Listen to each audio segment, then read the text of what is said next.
be interrupting and whatever to do that. But I want to point out on the screen, we've got the Canvas course. And you can get to the Canvas course by following the directions in this little red box.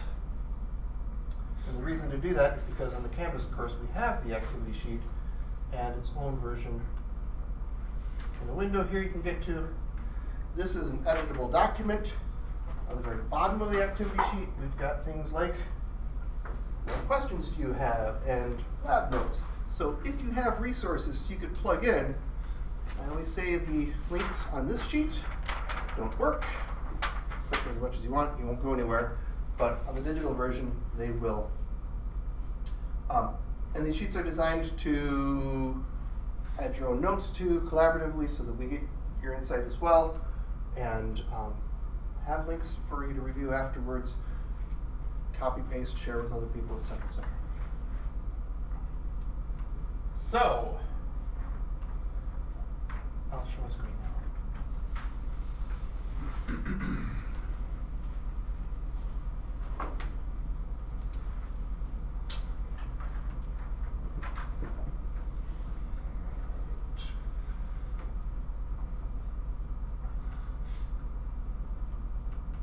So what is it that we would like to learn today or talk about? In order to be responsive to your needs, we've got a bunch of topics, but we're going to try to list things on the board so that you leave having your questions addressed. Even if we don't know the answer, we'll do what we can to get to them. Somebody like to tell us who you are, where you're from on campus, and any things you'd like to have addressed, whether it's a question or a resource you'd like to share. Those are all both good things. All right, Andrew. I'm Andrew. I'm from Ag and Applied Economics. This is my first academic year on campus. In the fall, I'm teaching a course for the new time that's going to be in one of the active teaching labs. One of the active learning classrooms. You've got all kinds of technology to work with. Right. And it'll be a technology-heavy class, so it's going to be a natural fit for project-based stuff. And I have not used large projects or group projects in my teaching previously, so I'm here to sponge up stuff. Well, and some of the tech enhancements, we'll call them. How do we do that? Just question, how many of you have been in either as a class or taught in any of those active learning classrooms? Sterling Hall or Whistle, or there's one in nursing, there's one in Van Nuys. So that's one where kind of their pods. They're sort of around campus, yeah. Okay, so some of you, good. They're scary, especially if you've never taught in them before, because so often we're used to like lecturing to, and now all of a sudden I've got to walk around. How do I do this stuff? I've got to do the pressure to do new activities. Nursing, when they built their building, their whole building, Nancy Nichols is an active learning building, and they freaked out. Collectively, they were like, we need to figure out how to do this because it's different from the way that nursing has been taught. Good. Brianne or Mario, if you want to go next, we'll just go around the circle. I'll jump in. My name is Brianne McCoon, and I'm the coordinator of academic engagement in the Center for the First Year Experience just across the hall. So I coordinate Counseling Psychology 125, which is a course that helps new students if they opt to take it with the transition to life at UW-Madison. It's called the Wisconsin Experience Seminar, right? Yes, yeah. So all of our topics we try to tie back to the Wisconsin experience in some way, shape, or form. And we usually have them do like a big final project at the very end of class that relates to especially like purposeful action, but bringing in the other components of the Wisconsin experience. But I'm just trying to think through like what does that look like? Do we have other ideas or ways that we can put students in small groups or have different ways for them to interact and to do different projects rather than maybe group discussion or discussion boards and things like that. Not that those things aren't great, but I'm just trying to think about different styles of engaging with particularly these students. Different active learning options. What's the kind of like structure of the Wisconsin experience? So we meet once a week for an hour and 15 minutes. It's co-taught between a faculty or staff member and then an undergraduate student. We call them undergrad teaching fellows. And so we usually will cover everything from looking at like their strengths, their values, why they're interested in their personal major or career, and then we'll jump into things like academic resources, support resources, wellness. We do some prep with them for looking at like, okay, if this is your goal, like who are the folks that you need to be meeting with on campus, or how are you getting involved? And so it's sort of like this kind of catch-all. We try to look at like the academic side of things, but we try to focus too on like their personal and social well-being as well. And it's only fall? Typically, yeah, for the most part. We'll have 34 sections in the fall, and it's capped at about 20 students. Yeah. And then we typically offer 2 sections in the spring just because our student enrollment is a lot lower, and so those classes are usually smaller. For first-year students. It's cool because a lot of the students, this is their only small class when they enter massive Madison, and so they can be in these classes where they're just a number and the instructor doesn't know them at all, but now they're in a class with only 20 other people or 90 other people, including an instructor and a student who's a year or 2 ahead of them who can kind of help nurture well, how do I navigate this campus, like literally and emotionally and mentally, all of these things. Good. All right, so other ideas for that. Cliff. Cliff Cunningham. I work with the Learn UW team, and I try to provide support for a lot of the learning technologies we have on campus. So I come to every one of these sessions. My office is just upstairs. I come to every one of these active teaching labs because I kind of never know what you guys are doing in the classroom. But this actually, the topic of the Wisconsin experience has been on our radar, has been on my radar quite a bit, and for some reason it's really been hitting in the last 18 months that it's really, I've just been noticing it in more places, and I begin to kind of advocate. And it's a neat idea if everybody on campus were to somehow reflect on this. There's a lot, those 4 basic principles are just, they're just good words to live by, and if it's reinforced and if it helps in some way create more of a sense of Wisconsin community, I just like it. All right, very good. Jessica? I'm Jessica Drury, and I teach in biological systems engineering. So mostly I was just hoping for some inspiration, especially in the context of how to do some project-based learning in a summer accelerated format. Ooh. It kind of feels like that might be more challenging. Yeah. How big is the class?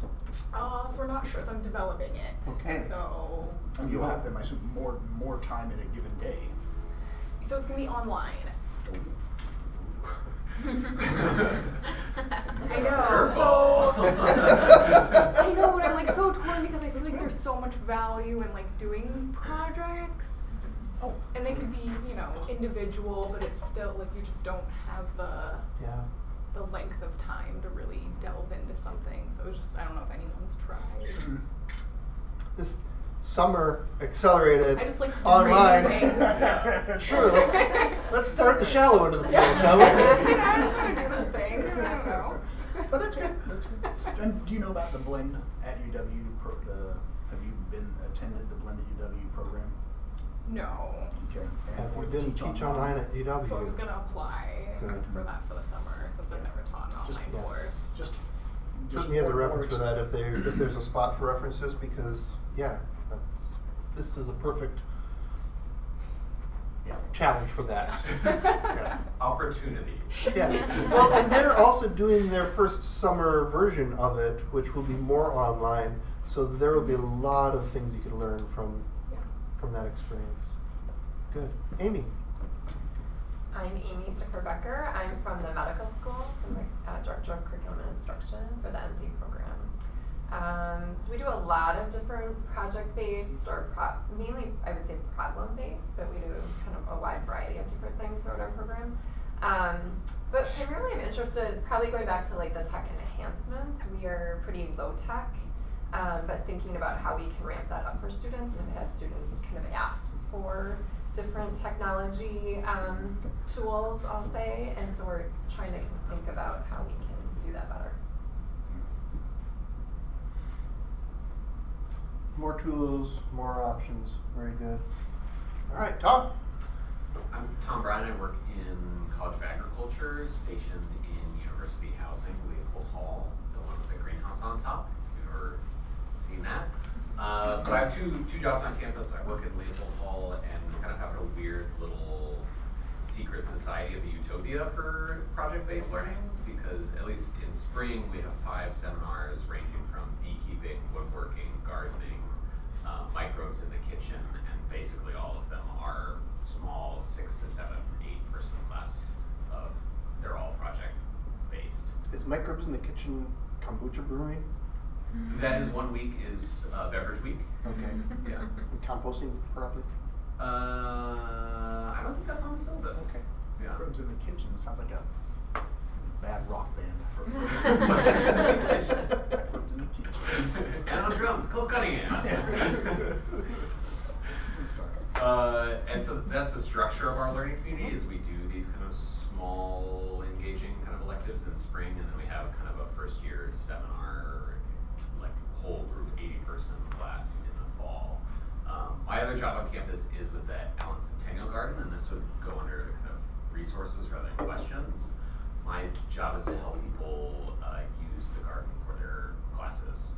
So if you're developing new courses, or if you're fresh on campus and you're like, I want to use something that's cool and project-based and outside and is a garden-based, and we've had not just the plant science courses work there too, art, dance, counseling, psychology. We do a bunch of like yoga classes there, like recreational sports loves the space, so I can provide some support and some faculty engagement on developing it, even if it's just for a 1 week kind of thing.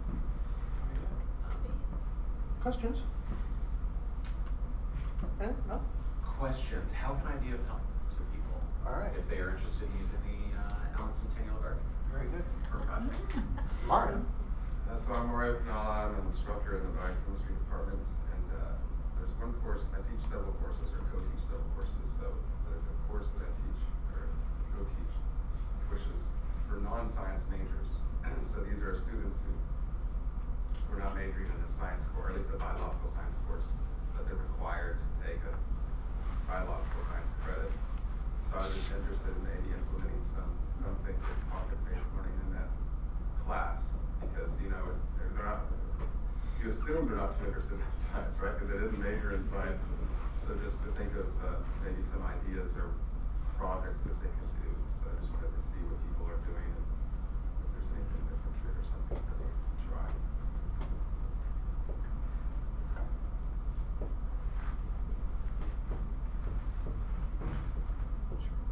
So, I'll throw out one more question while we're Yeah. writing. It's just like, where does project start in our definition? Like, what makes an assignment or a big assignment different from a project in this context? And Metadata. that may end up being rhetorical, but it's something I'm thinking about.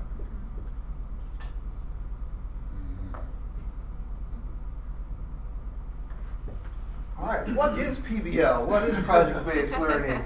Let's start there, and then we'll also talk about what is the Wisconsin. How many of you have heard of the Wisconsin experience?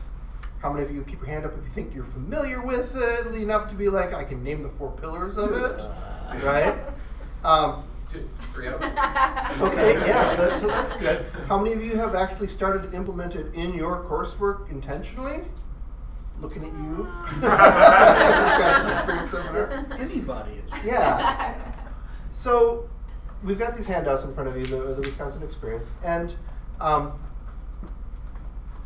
you've probably all heard of the Wisconsin idea. The boundaries of the campus are the boundaries of the state. The idea that what we do in these hallowed ivory walls should not stay in the walls, but should help the good people of Wisconsin and essentially the rest of the world. And we do that through research, we do that through outreach. But do we do that in our math classes? Do we do that in our small seminars on Accelerated summer courses. right? How do we do that? Do we do it just via online teaching, where we try to reach out to people across the state, across the world? How can we connect? How can we expand that? The Wisconsin experience came out actually probably 10 years ago now, where they said there's something special about what we do on Madison. They cited things like we have like the top number of Peace Corps volunteers. Why is that? What is it that we do that makes this happen? And they said, well, it's the Wisconsin experience.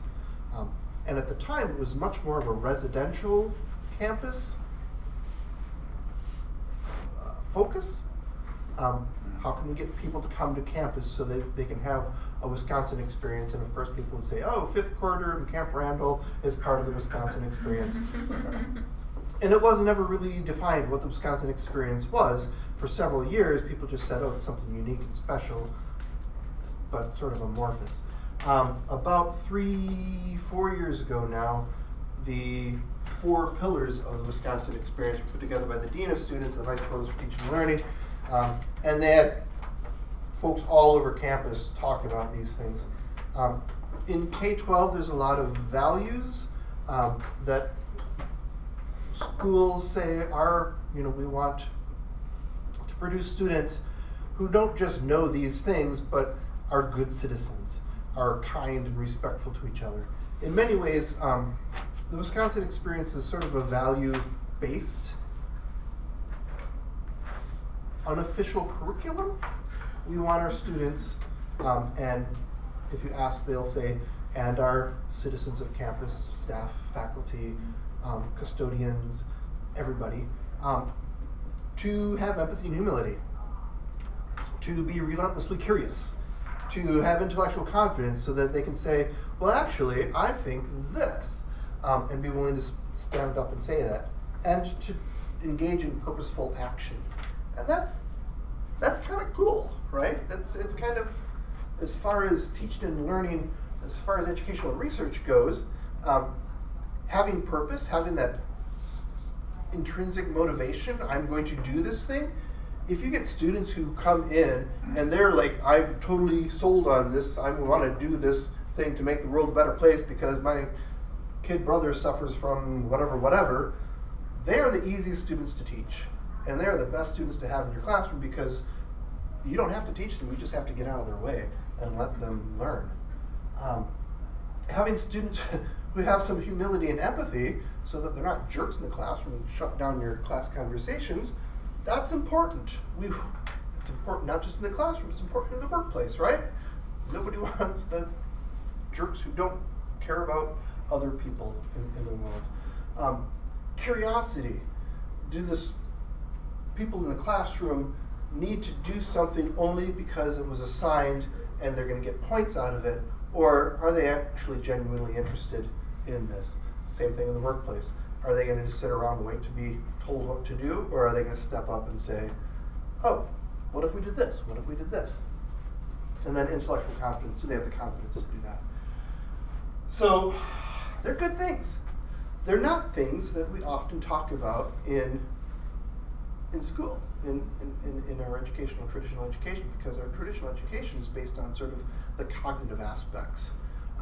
Can you understand it? Can you remember things? Can you explain things? Can you synthesize, evaluate, create new things? Those aren't really value laden. It's not like, can you create things kindly?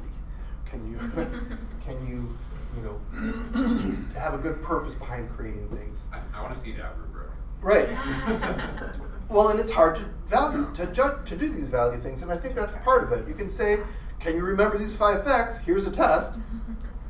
Answer these questions. It's a multiple choice question. It's easy to grade, et cetera, et cetera. Now, if you come in and you say to your students, I'm going to test on whether you value something, now we start getting into this sort of gray, not even gray, like uncomfortable territory where we're starting to say, are you brainwashing the students? Are you indoctrinating them into your value system? Whose value system are you indoctrinating them into, et cetera, et cetera? And in some ways, the Wisconsin Experience pamphlet and these 4 pillars, it does a pretty good job of addressing sort of safe, universal, we might say. These are things that most humans say, these are fair enough. They align with my value system, whatever the specifics of my value system are. Still, it's not a thing that we try to rubricize or assess on, but we want to do it. So how do we foster these things in a system that doesn't assess them, in a system that is based on the cognitive aspects of learning? Anybody got that answer? That's the challenge that we have. So that's Wisconsin experience stuff. Project-based learning. This is totally Wikipedia, right? Active exploration of real-world challenges and problems. So you can say, my assignment to go or do a research on a topic that interests you is a problem-based or project-based challenges and problems. How is it different from problem-based learning? I'm fuzzy on that, actually. It's bigger, I guess. It's multiple problems rather than just one. Although pretty much any complex, authentic problem is not just a single problem. It's interconnected with other things. Active learning, inquiry-based learning. Inquiry-based learning might sound like relentless curiosity. It is. Student-centered might, well, anytime you're in a real world, you're going to run into different people, and so in many ways, you're going to need empathy and humility in order to deal with them. You're going to need intellectual confidence. These two things are just so nicely tied together, project-based learning and Wisconsin experience, that it just makes me warm and fuzzy. It's not teacher-led. It's not rote memorization. Generally not paper-based, although obviously there's paper involved because paper is a good technology that we can use. Posing questions, problems, or scenarios. Is case-based learning project-based learning? It's certainly problem-based learning. If the answer is theoretical versus real world, that might make sort of the difference. Does it just solve a problem that's already been solved? Probably in problem-based learning. Is it a new problem or a problem that hasn't been solved yet? Then it would be maybe more project-based learning. Other thoughts on that, JT? Who identifies, I guess realistically, being into this sort of goes to your question, who's identifying the project? Is it student generated, this is my project for that course, or is it sort of the instructor saying, here are 5 or 10 problems in the field, and then it's generated from that? I guess in your example of the Wisconsin Experience course, what are students doing? They're identifying themselves, or is there sort of a theme to the course that's Yeah, so we have them for their final project. They are tasked with thinking about like everything that we've talked about leading up to that point of the semester, and then they have to come up with, I think it's individual based though, I don't think, this is the first time I'm teaching it currently this semester, so I'm sort of like learning as I go. But it's individual based in that we have them think about like, okay, if you're interested in occupational therapy, like what is the thing that you want to address as you either like work through your degree and or like after you graduate? And so is there a particular problem or something that you want to do, like you were saying, like to better the community, or you know, what does that look like? Or are you creating access for those like are part of rural communities? And so we sort of give them a little bit of a framework, but really kind of let them run with whatever their interpretation might be of that.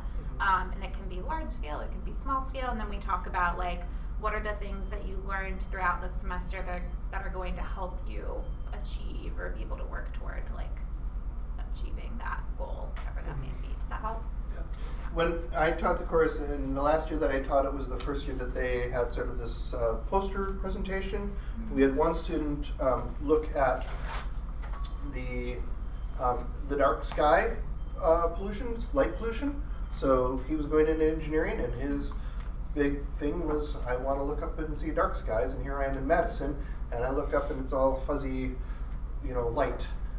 So let's look at full box lights that shine down instead of shine up, and they don't have the light leaks. That was cool. It was about him. It was project-based. He had to figure out how to do this. They had to write a business proposal for it to like sell it to other people. There was another person who looked at her bathrooms and she said, why don't we have these Dyson air dry things? Why are we still using paper towels? So she looked into what's the science behind air versus and economics between that and these things, and it was about her dormitory or her residence hall. So, very personal, very local, but I don't know, sort of interesting. All right, so student-centered, I think, is gives the students some agency. So if it's a problem or project that's that I as an instructor assign, you get this project, you get that project, you get that project. The students might not have the buy-in. So what agency do you give them? And it could just be some, if the sky's the limit and it's a blank palette, it's scary for the students because it's like, where do I even start? What do I do? What does it look like? So giving them models or even giving them choices of like, here are 5 things. I know in engineering there's a person who does project-based learning. She's got 120 students and she breaks them up into groups. She cannot have them all do individual projects. It's just logistically impractical to do that. So she says, here are a dozen community organizations that we're working with. Find one that works with what you're interested in, and I will help facilitate that. She's been doing it for years, same organizations. She's got it sort of figured out at this point, and every year she might add another organization because it's a manageable thing. So starting off small, expanding as that goes along, but still being able to offer the students choice and agency. So it's not them being assigned, it's not teacher-led instruction. It's not a smooth path, but it's student-centered. You've got another question? Yeah, I was just thinking, I don't know, in, I guess, other people's experience, is this a semester-long adventure, or is it more of a senior year capstone, sort of 2-semester, if not longer, adventure? Because it just seems, I don't know, this is my perspective, but it seems to be more fulfilling if it were a longer-term project, because then you are drawing on all of everything that you've learned over however many years and semesters within your degree program, but a semester-long sort of project is just kind of, quickly done, quickly ended, and then you move on to something else. I don't know if there's much meaning in. So the senior go ahead. I was saying that I find that interesting because I'm trying to envision myself as a college student, and most of my time in college, I didn't care about anything. So it's like prolonged would not have made it any more meaningful to me. And I just think, I'm just curious just how many of you are dealing with kind of first year students. They don't have a lot of life experience to draw from. They're not, later on in the career, later on in the academic path, maybe you could expect the students to kind of engender this big picture thing. But otherwise, just like, when I think of projects, it's usually just like for a semester, and I just like, here's my course, and I got to go do some kind of project on, something about color in the atmosphere, and I got to go put together whatever. It's like, so I just feel for people, and I'm not all saying that's what it should be. I just feel for the instructors, like you're trying to create a project experience for students who may not be terribly motivated.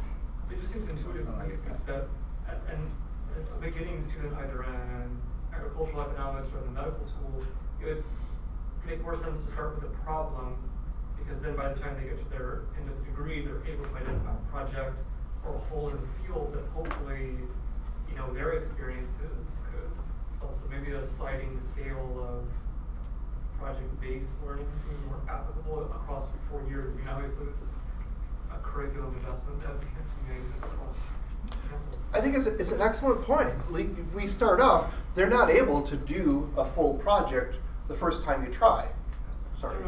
Good luck with that summer course. But, it's, you start off with the problems. What are the small things that I can do?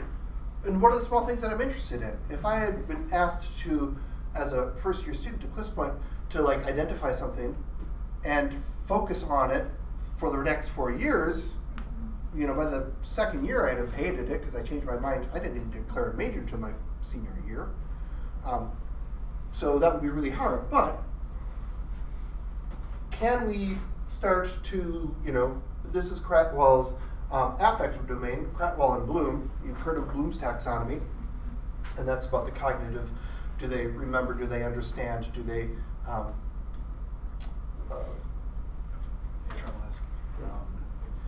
synthesize, evaluate, all of these things create, you know, higher levels of thinking, they say.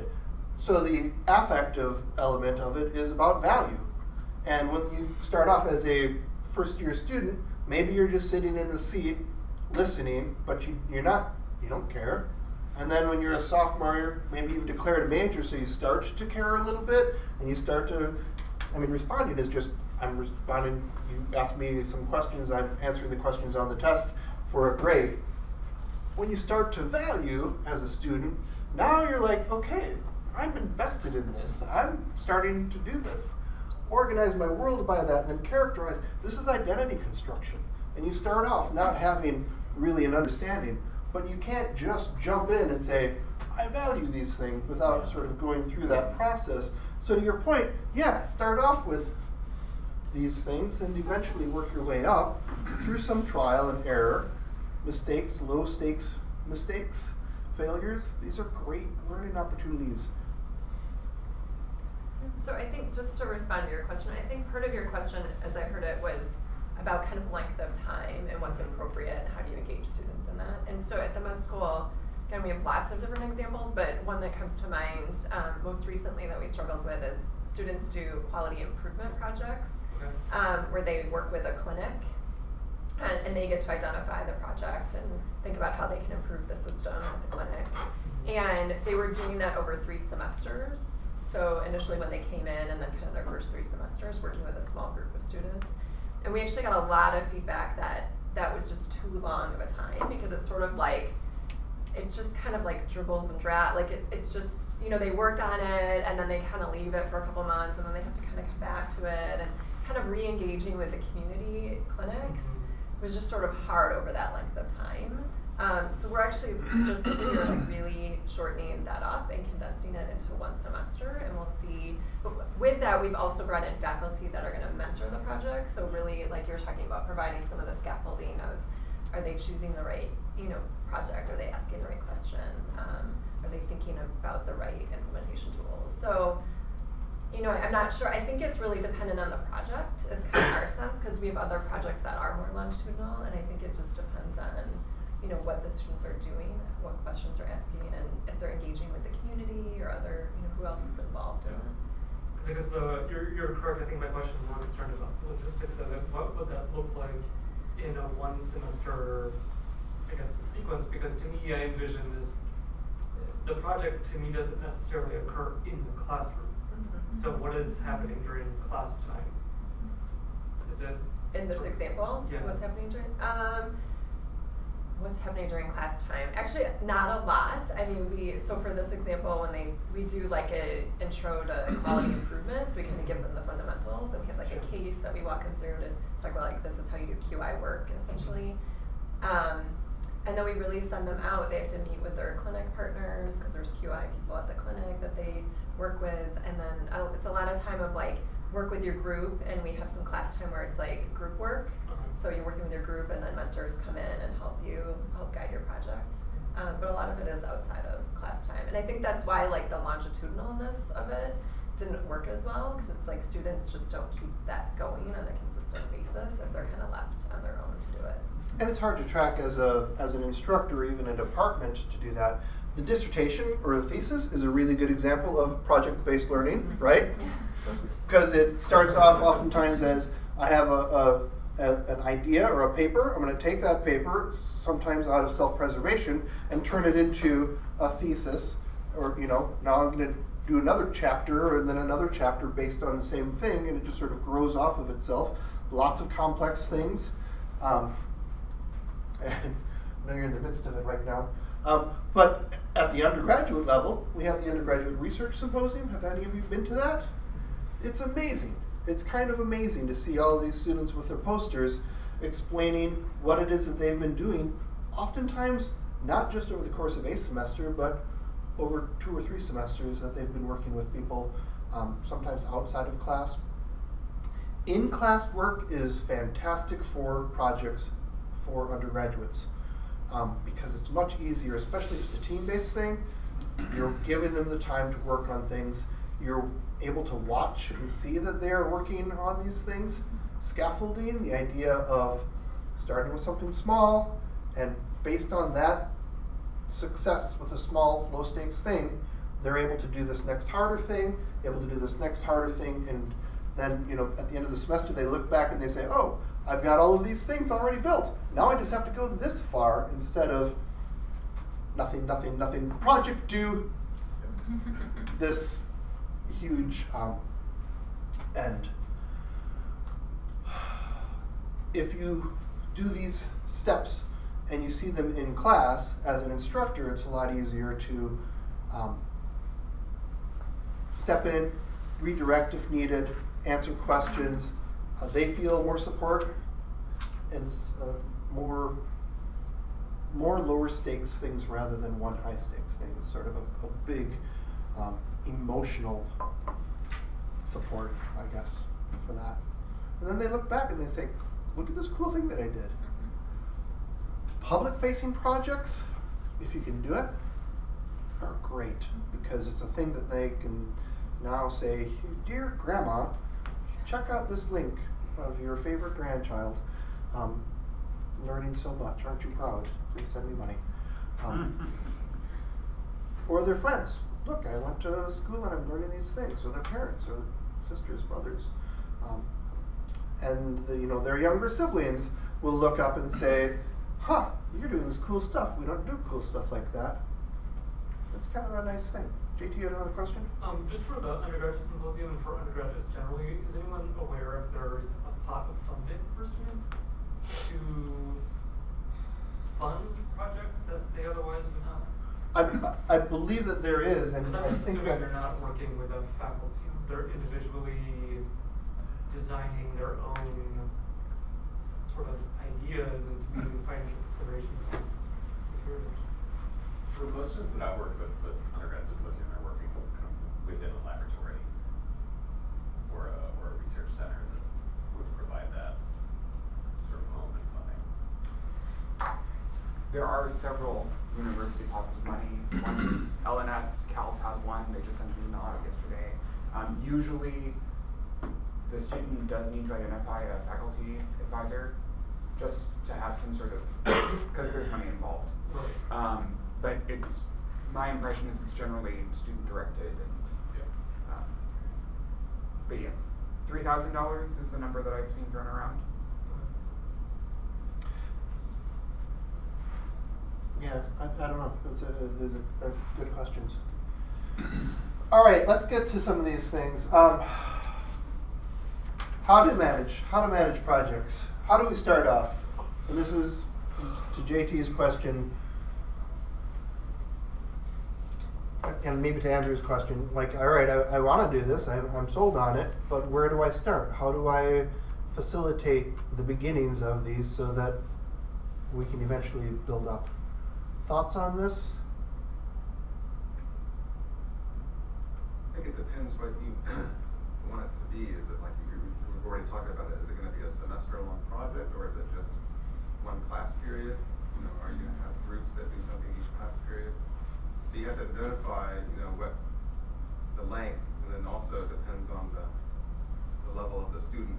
So for me, if I have non-science major students, I have to make very simple projects. But if it's more of a specified to keep better in the major and they're a higher level, like a senior, then it can be a more in-depth project. Yeah. It's going to be just dependent on Start class. small, start simple, and meet them where they're at. Remember, it's a student-led thing.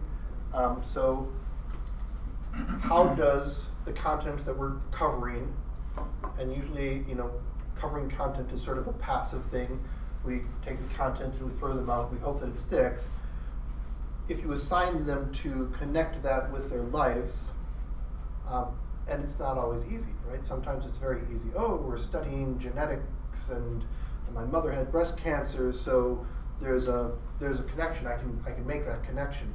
But I'm in a math class learning some form of math that I will never ever use again, and how do I have to be here in order to get into engineering, but how do I make that connection? Well, make me make that connection. I need to figure out how to make that connection. And I don't know how to do it right now, but if I see Cliff make the connection and Jessica make the connection, and I'll pick up some of those things, like, oh, I can relate to that, or I can relate to that.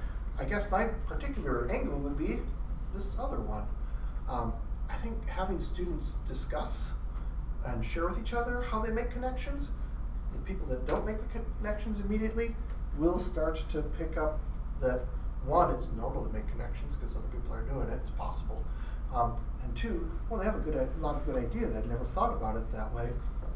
So starting with making a connection to their lives starts to get them invested, and then they can have it as a more student-centered, I guess, centering the student. Every time project-based learning comes up, I mention the UW-Madison Intro Bio, and the idea, this was for an honors class, Intro Bio, Bio 152, 151, something like that, Bio Core, I don't remember what it was. But 2010 it was, and the idea was using media. So we've all seen STEM tutorials, bio tutorials, where it's like, here's the whatever cell, and click here when you're ready to do whatever. And they're kind of boring. So they reimagined it, and they said, it has to be accurate. It can be metaphor, story, whatever, and you have to get involved. To start it, they said, come up with an idea, make a pitch. Your group makes a pitch. So they pitched to the class gave them feedback on it, they refined the pitch, they pitched to the faculty involved. They put together a storyboard, so they figured out what it was going to look like. They had to work together to do this. They created a rough cut with video, and then they created a final cut with a video, which is now posted on YouTube. But they had a big celebration. They rented out free the play theater in Memorial Union, got popcorn, invited their friends and family, had a movie night where they showed off these videos. And I'm going to show a few parts of beginning of them. This one I like because it's just stop action, but if you hear the background music, this is the music for Inception, the movie. One of the people in the group was not a biology major. They were in this course, they were a music major, and they contacted the composer for this and got permission. So they went through this whole other non-bio route to create and to get the music for this. They did all of this part. They learned a lot about biology because they were working with this group of people that were doing the RNA replication of the envelope. I don't know what it is. I'm not a bio person. But it's really intense because the music makes it intense. There's another one. And these had to all be fact checked, right, by the instructors, so that they were sort of true. It's another stop action one. This one probably would never be done again after school shootings, but here it is, a story in the res halls, and draped in its yellow protein capsid, it seeks out potential host cells to infect, take over, and propagate its own kind. It is very selective and wishes to find a complementary cell X to bind, matching glycoproteins via a lock and key mechanism. Is that going to be the perfect match? Doesn't seem to be the case. Oh, but wait. How about that cell? Oh yes. I think it's gonna Looks do it, like yeah. it found a viable host. And with a mischievous smirk, it passes through the cell membrane into cell X.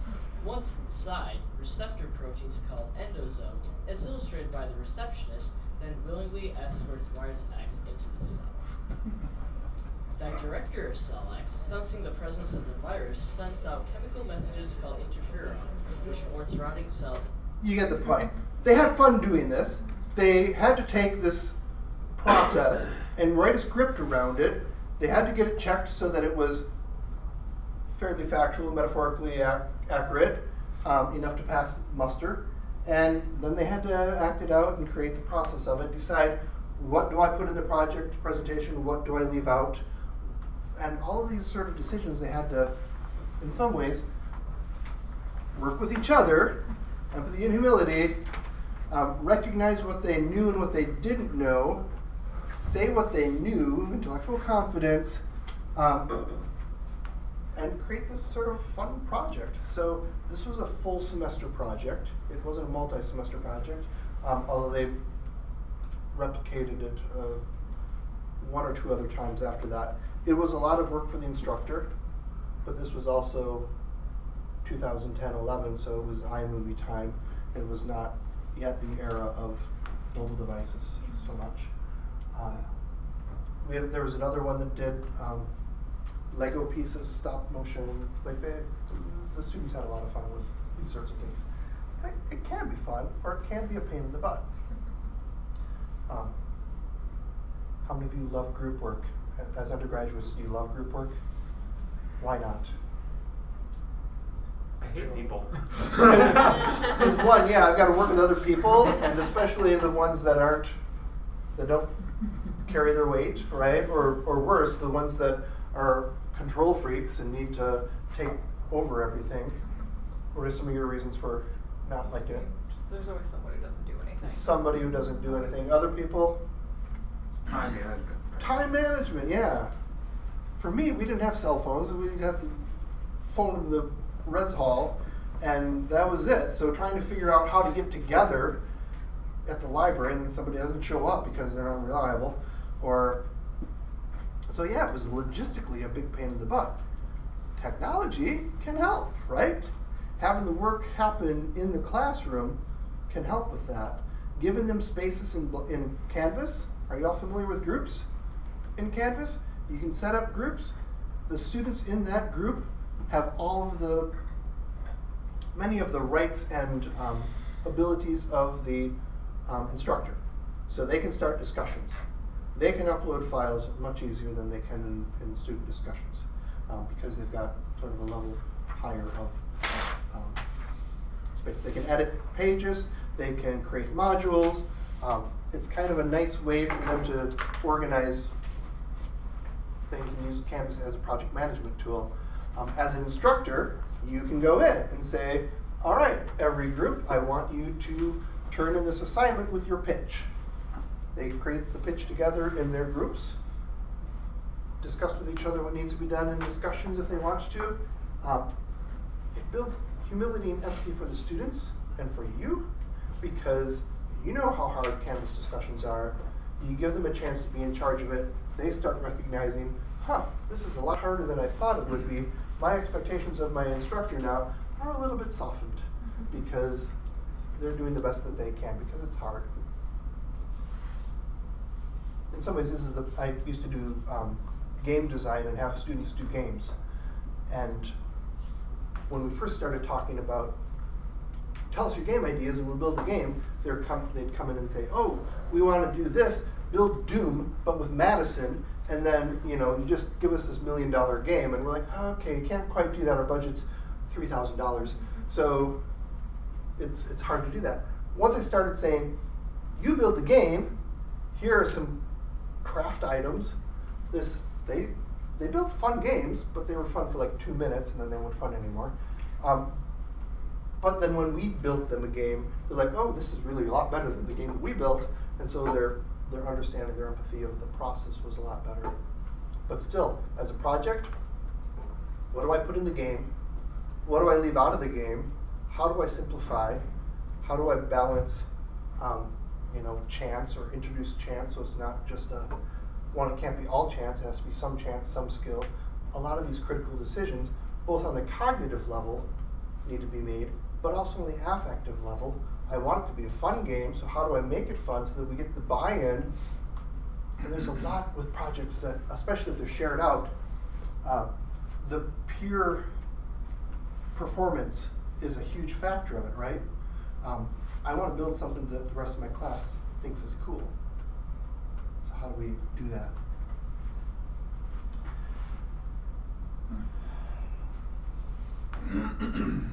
So we talked about scaffolding. We talked a little bit about Canvas, groups and such. Different active learning options. If you're going to be in an active learning classroom, those are great for group projects because they're meeting around a table so they can have this sort of face-to-face discussion. I think the Whistle Spaces, do they have name tags? No, they've got the little whiteboards that you can write your name on, I think, right? I haven't been there in a while. But so the students will start to learn each other's names. I think that's a big part of creating empathy and a cohort of trust. As we say, trust that you're not going to carry your weight and that I can know this, and that helps me deal with it a little bit better. Well, for the tech enhancements, what were people wanting to know or do? Or I don't remember.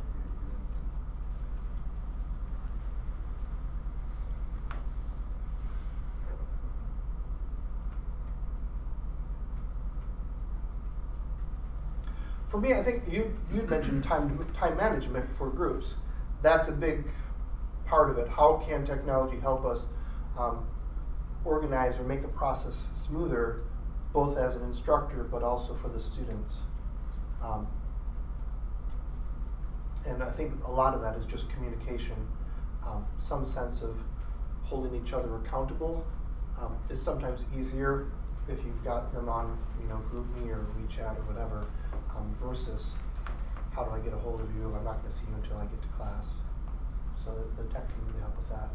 Google Docs, being able to all be in and collaborate at the same time, to be able to go in and see the version history, so who changed what when, being able to assign actions, plus Jessica at whatever .wisc.edu. These things can start to really help that. I really like the Google Doc embedded in the groups within Canvas because then they have a shared workspace, but I'm also a passive observer or an active observer depending on the situation, and it's within Canvas, so it feels a little more classroomy, and I don't have to get invites from 12 different groups to go in. It's all in one space, but it still provides the nice things that Google Docs does. Something as simple as this, for example, you can have the embedded thing in there. It's within Canvas, so it's still in the classroom, so it's kind of a sanctioned space. You're able to see it as an instructor. They will feel like it's not just a thing that they're doing, but they're coming into the classroom space. So they would have a little bit more. And they can't lose it. And they can't lose it, right? And you can't lose it. Oh, I lost that Google Doc link. I can't find it. Could that be essentially like an assignment? Because we have a lot of, as you're talking about like scaffolding, we have a lot of assignments that help build the project. So could that be, and then you can assign that to groups, so they could essentially complete an assignment? Yes. Through that. Okay. Yes. And the assignment could be make an embedded Google Sheet or a Google Doc. In your module, in your group space on Canvas. The instructor doesn't have to make 12 different pages and know all the HTML code. And I think that the making them into assignments, again, gets back to that idea of scaffolding so that you can kind of follow along, intervene if they're going off in a fancy garden path where they don't go anywhere, or if they go someplace bad, being able to have that accountability, or at least the perception that they need to be accountable. So even if you have this, but you don't get to it every week, they don't know that you're not getting to it every week. So that helps them. Do you have any any tools or ideas or anybody about, because we have a lot of examples where we have project-based learning with community partners. Yep. And Canvas doesn't Not very well. work well for that. So does anybody, I mean, obviously like Google Docs or something, but just the communication and kind of working together. Do you have any cool ideas? I think Canvas now, you can have guest, Cliff, you're gonna have to double check on that, but there's a new role in Canvas that you can invite non-wisc.edu people. Well, you've always been able to invite non-UW people. There's a process for it. It's kind of cumbersome. Now, as far as Oh, I thought there was a role in there that was less cumbersome, but maybe not. There is. I'm not recalling it. I don't recall having heard of it. 'Cause The danger is with FERPA, they don't want people coming into the classroom Right. who aren't Space. part of Yeah. the classroom. So maybe that's I not a thing. can refresh my memory on that. Circumventing that through Canva or through Google Docs is Well, I probably mean, the. they make the course like semi-public and then you can access it through the URL, but you just can't see any like the people tab or the grades tab. So I've been able to share at least like course content with people outside Okay. of WISC. And But that's- they can't really participate in the same way that students can. But they can still click on that URL and see most of what the course is. And Blackboard Collaborate within Canvas is another tech tool that you can use to facilitate meetings outside of the class time. And as an instructor, you can have digital office hours, for example. Like, I'll meet with your group. When are you meeting next? 7 p.m.? That's fine. I'll be home with a glass of wine, but you see the Like glass of wine. off-screen wine. Right. But I can do that in the comfort of my home. I don't have to come to campus. I can meet at a student-centered time without too much interruption to my life, so that work-life balance remains a little bit more intact. So yeah, tech is making a lot of these things a lot easier. Still hard, and you still run into the people that are, why won't you do stuff? We've had a couple of faculty who have shared that in making groups, they found that the students who love group projects, if you put them together, they work well as a group. The students who hate group projects, if you put them together, they like working together and they do better than if they're mixed in with people who like to do group projects, right? So that sort of voluntary segregation of we all hate this, but gripe with each other. there's camaraderie and all hating the same thing, and we'll do a good job. Andrew, you were gonna I was just going to say, in sort of response to this, I've been thinking a lot too about whether these projects look authentic for the content and sort of the students' objectives. Yeah. And so, like, with the community partners, like, what does collaboration for them look like?